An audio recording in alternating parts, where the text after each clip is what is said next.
ichimlik suv ta'minoti va oqova suv xizmatlari tariflari qayta ko'rib chiqish, tasdiqlash, joriy etish O'zbekiston Respublikasining ichimlik suv ta'minoti va oqova suv xizmatlarini chiqarib yuborish to'g'risidagi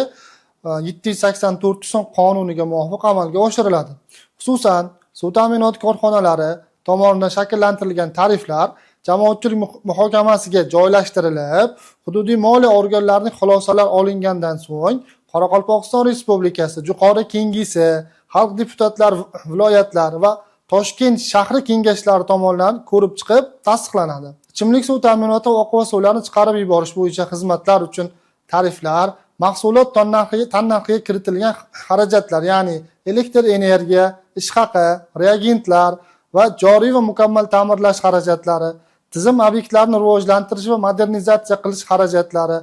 xalqaro moliya institutlari oldidagi majburiyatlar, shuningdek, soliqlar va boshqa majburiy to'lovlardan kelib chiqqan holda shakllantiriladi.